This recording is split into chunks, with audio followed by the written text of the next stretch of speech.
Kebenaran firman Tuhan saat ini adalah untuk dirimu. Tuhan telah memilih engkau untuk mendengarkan firman-Nya pada hari ini.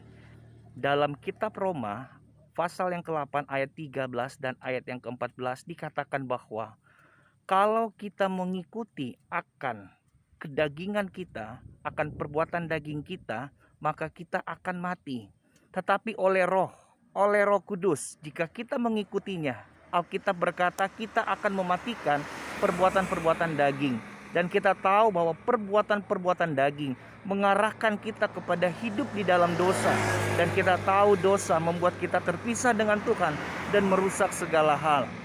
Alkitab juga berkata di dalam ayat yang ke-14-nya, selanjutnya, jika engkau anak Tuhan, jika engkau dipimpin oleh Roh Tuhan, maka engkau adalah anak-anak Tuhan. Nah, dalam terjemahan lain dikatakan bahwa orang-orang yang mengikuti akan perbuatan-perbuatan daging, orang-orang yang dipimpin oleh kedagingan, orang-orang ini sebelum dia binasa, mati, dalam terjemahan lain dikatakan orang-orang ini akan tersesat terlebih dahulu. Nah, mengapa ada kata tersesat? Karena ternyata ada hubungannya di ayat yang ke-14. Karena banyak orang menyangka bahwa dirinya anak Tuhan, tapi kalau tidak memberi diri, dipenuhi, dikuasai, dan dipimpin oleh Roh Kudus, maka ayat 14 berkata dia bukanlah anak Tuhan, karena dia tidak memberi diri dipimpin. Nah, ayat 13 dikatakan bahwa sebelum mati, sebelum binasa, orang itu disesatkan. Dan kita tahu kebenarannya. Yang pertama, orang yang tersesat adalah orang yang terputar-putar, tidak sampai di tujuan.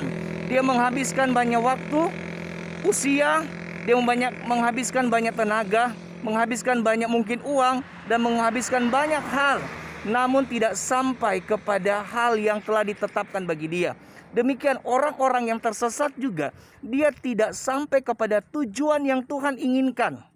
Orang yang tersesat juga adalah orang-orang yang menganggap dirinya sudah berjalan dalam kehendak Tuhan, namun sebenarnya masih berada dalam lingkungan yang tidak sesuai dengan kehendak dan pimpinan Tuhan.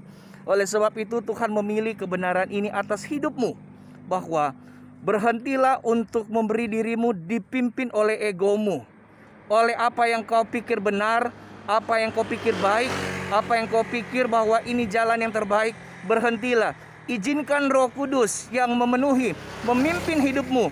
Dan Roh Kudus itu yang akan membuat engkau mati atas perbuatan-perbuatan daging. Dan Roh Kudus itu membuat engkau tidak tersesat.